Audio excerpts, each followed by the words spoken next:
guest, Honorable MP Kandhamal Shri Sukant Kumar Panigrahi. एक जोरदार ताली. AV please. विकास ए समय जब आम कर जो समय केंद्र सरकार गुरुत्व दौर husbandry fishery forestry sector lakh जुणा मऊ सब एक चर्चा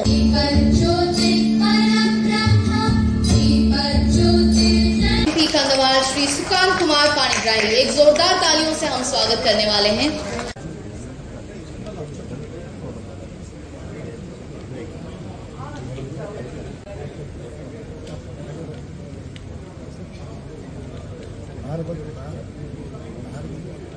Welcome everyone, our very beloved collector sir. Thank you so much sir. You may take this.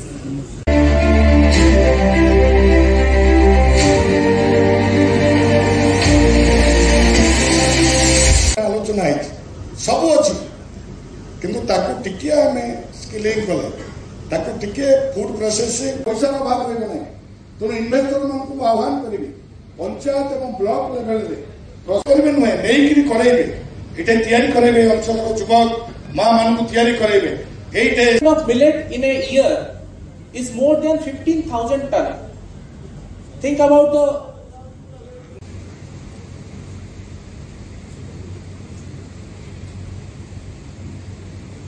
Please have a look.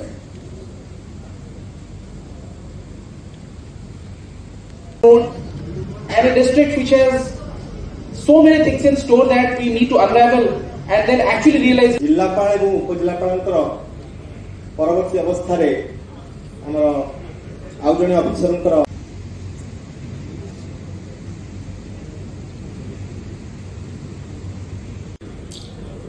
सेही भावना रखी मु आज सकाळू इन्वेस्ट कंधमाल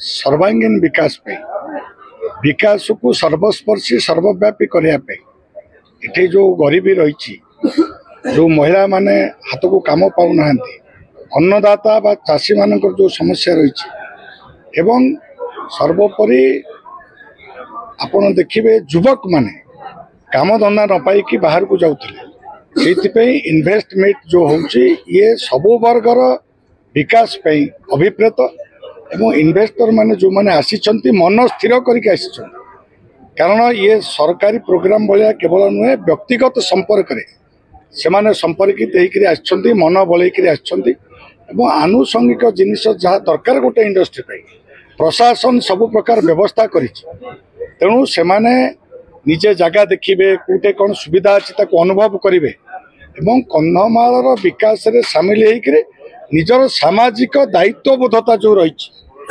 निश्चित भाव में निभेबे ए विश्वास मोर रही आज 75 जन इन्वेस्टर इटे आसिक पहुंचती agri sector agri allied sector tourism sector infrastructure ठू आरंभ करी आपणकर एनर्जी सेक्टर पर्यंत एवं एजुकेशन हेल्थ सेक्टर पर्यंत इन्वेस्ट करने बंधु मैंने उपस्थित अच्छा मु आशा करुच्ची निश्चित भाव में आज दिन गोटे माइल खुंट हम आगामी दिन में आउ 3-4 वर्ष भितर इटे इन्वेस्ट करी लोक नहीं कि विकास करा जाई पारे तार नमूना कंधमाल सृष्टि।